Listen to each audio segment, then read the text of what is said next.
ये है लेवल्स, ये बहुत इंपॉर्टेंट है। अगर आपने जो थेसिस या जो आपने डिसर्टेशन सबमिट करा है उसमें 10% तक आपने कहीं से चोरी किया, 10% तक, तो कोई पनिशमेंट नहीं है, ठीक है, कोई जुर्माना नहीं है, और इसका नाम है लेवल 0। लेवल 0, स्तर 0 में नो पेनल्टी, कोई जुर्माना नहीं। दूसरा लेवल है लेवल फर्स्ट, इसमें है 10 से 40% के बीच। लेवल सेकंड में 40 से 60% के बीच। लेवल थर्ड में 60% से एबव।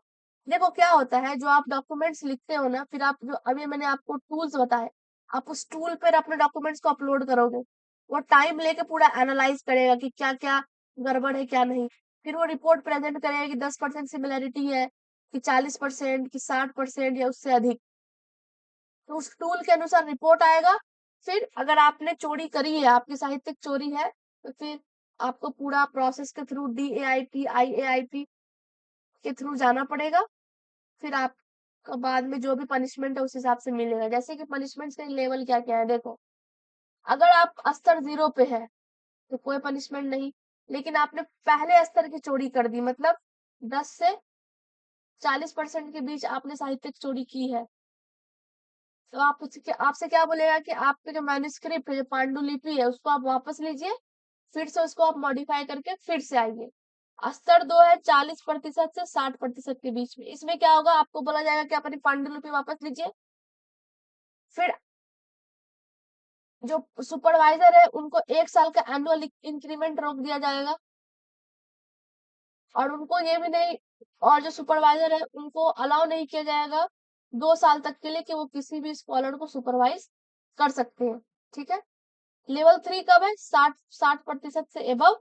इसमें भी सेम, मैन्युस्क्रिप्ट वापस लेना है जो इसमें था। इसमें क्या है, 2 साल तक आपको लगातार आपका जो इंक्रीमेंट है, जो वेतन में वृद्धि है, उसको रोक दिया जाएगा, और आप किसी भी स्कॉलर्स को अगले 3 साल तक सुपरवाइज नहीं कर सकते। देखो 3 3, ठीक है, 2 और 2, तो इसको आपको याद रखना है पूरा रट के, क्या क्या लेवल है और क्या क्या उसके डिस्क्रिप्शन है चोरी को लेकर, और उसके दंड क्या है, पनिशमेंट्स क्या क्या है। चलो ये था पूरा कॉन्सेप्ट। अब हम प्रीवियस ईयर क्वेश्चंस देखेंगे। ओके, सो अच्छा, आप अपने पीडीएफ्स अपने फ्रेंड्स को भी शेयर कर सकते हैं, अगर उनको क्लासेस में एनरोल होना है तो वो एनरोल कर सकते हैं इस नंबर पर व्हाट्सएप करके, ठीक है। मैम जो हायर एजुकेशन की भेजी थी पीडीएफ, इंसेंट टाइम ऑफ हायर एजुकेशन, वो डाउनलोड नहीं हो रही। तुम्हारी नहीं हो रही है, सबकी नहीं हो रही है। सबकी नहीं हो रही है मैम, एक और भी आया था मेरे साथ मैं इधर, वो फिर भी से क्लास ले। मैं फिर से डाल देती हूँ, ठीक है। चल, क्लास के बाद। ठीक थे। ओके, चलो ये रहा फर्स्ट क्वेश्चन, इसको करो। साहित्यिक चोरी का पता लगाने के लिए उपयोग किए जाने वाले सॉफ्टवेयर की पहचान करें। टेक्स्ट चैट बॉक्स में आंसर टाइप करना, ठीक है। Identify the software used for detecting plagiarism. Mendeley, Turnitin, compiler, authenticate. Multiple correct option है यहाँ पे, देखो। चलो बताओ।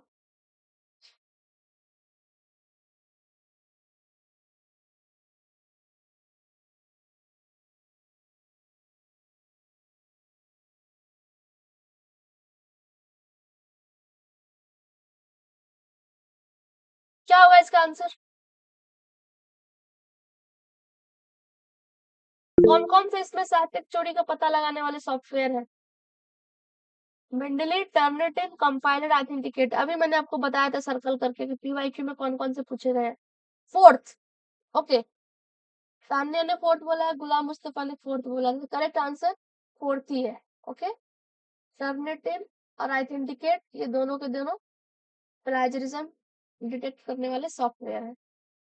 नेक्स्ट क्वेश्चन, साहित्यिक चोरी पर यूजीसी विनियम 2018 के अनुसार स्तर 3 साहित्यिक चोरी समानताओं को संदर्भ करता है। लेवल 3, लेवल 3 का मैंने आपको अभी बताया था, क्या है? फोर्थ, गुलाम मुस्तफा ने फोर्थ बोला है, एनीवन एल्स? चलो क्वेश्चंस करते हैं, इसके आंसर दो। साहित्यिक चोरी पर यूजीसी विनियम 2018 के अनुसार स्तर 3 साहित्यिक चोरी समानताओं को संदर्भित करता है? म्यूट कर लो और टेक्स्ट में आंसर दो चैट बॉक्स में।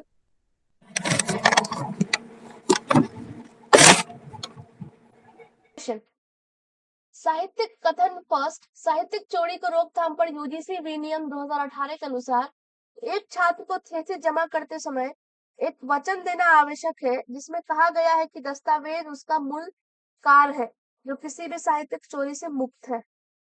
दूसरा कथन है, साहित्यिक चोरी की रोकथाम पर यूजीसी विनियम 2018 के अनुसार शोधकर्ता पर्यवेक्षक को यह प्रमाणित करने की आवश्यकता नहीं है कि शोधकर्ता द्वारा उसके अधीन किया गया कार्य साहित्यिक चोरी मुक्त है।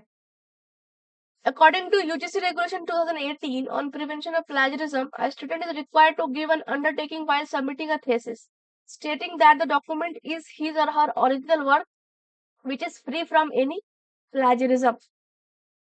According to UGC Regulation 2018 on prevention of plagiarism, the researcher supervisor is not required to certify that the work done by the researcher under him or her is plagiarism free. दोनों में से कौन से स्टेटमेंट्स करेक्ट है, incorrect है, क्या है? गुलाम मुस्तफा ने थर्ड बोला है कि पहला स्टेटमेंट करेक्ट है और दूसरा स्टेटमेंट इनकरेक्ट है। यही करेक्ट है ना? सुपरवाइजर को भी सर्टिफाई करना पड़ता है, तो ये गलत हो गया, ये ट्रू है।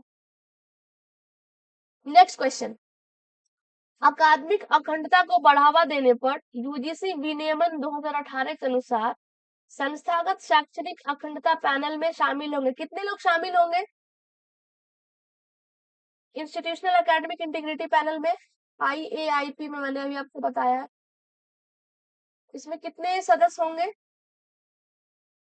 गुलाम मुस्तफा ने थर्ड बोला है, 4 मेंबर्स। और कोई? कितने सदस्य होने चाहिए IAIP में? हाँ, तो करेक्ट आंसर है 4 सदस्य होने चाहिए। चेयरमैन है, 2 नॉमिनेटेड होगा, एक और होगा, फिर लास्ट में एंटी प्लेजिज्म टूल का एक्सपर्ट होगा, तो टोटल 4 लोग। ठीक है, चलो नेक्स्ट क्वेश्चन, एक छात्र द्वारा प्रस्तुत थीसिस में 57% की समानता पाई जाती है। A similarity of 57% is detected in the thesis submitted by a student. ठीक है, as per UGC regulation 2018 on plagiarism, the student has committed plagiarism of level. किस स्तर की चोरी हुई है जब उसकी सिमिलैरिटीज जो है 57% की है, समानता 57% की है? Second level of plagiarism. Okay, right, correct answer is second. Next question, साहित्यिक चोरी सामान्य ज्ञान या संयोग की शर्तों पर यूजीसी विनियमन 2018 के अनुसार साहित्यिक चोरी का पता लगाने के लिए समानता की जांच करते समय कितने लगातार शब्दों को बाहर रखा गया है? According to UGC Regulation 2018 on plagiarism, common knowledge or coincidental terms up to how many consecutive words shall be excluded while checking similarity for detection of plagiarism. मतलब कुछ कॉमन टर्मिनोलॉजीज है, वर्ड है, अब उसके लिए कुछ नया नहीं है, लेकिन अगर वो लगातार कितना तक अलाउड है, इसके आगे आप लगातार डालोगे तो फिर साहित्यिक चोरी में आप काउंट करोगे। गुलाम मुस्तफा ने फर्स्ट बोला है, एनीवन एल्स? और कोई बताओ, तान्या तुम बताओ कि क्या होगा इसका आंसर?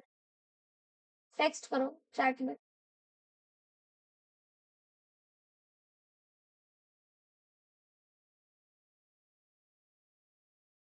सेकंड नहीं, correct option is third.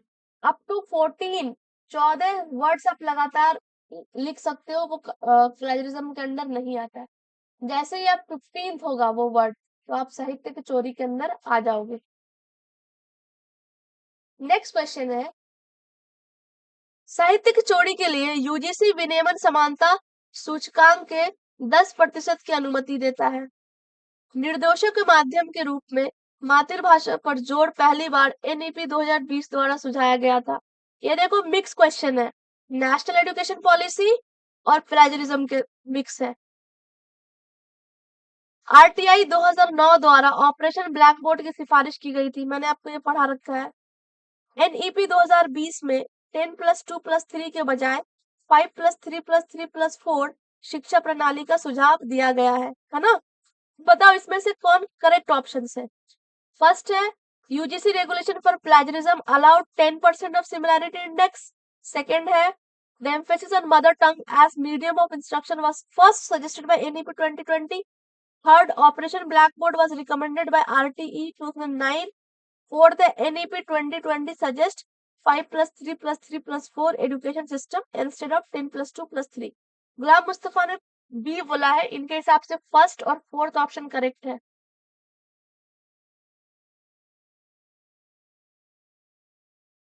Tanvi ने भी बी बोला। हाँ, तो इसका करेक्ट आंसर क्या होगा? B. B is the correct answer, है ना? ऑपरेशन ब्लैक बोर्ड आरटीआई 2009 से बहुत पहले आ चुका था और ये पहली बार जो सजेस्ट करता है एनईपी वो 2020 नहीं था। राधा कृष्ण कमीशन से ही मदर टंग की बात होनी शुरू हो जाती है ना? चलो दैट्स इट फॉर टुडे। आज हमने इतना कर लिया।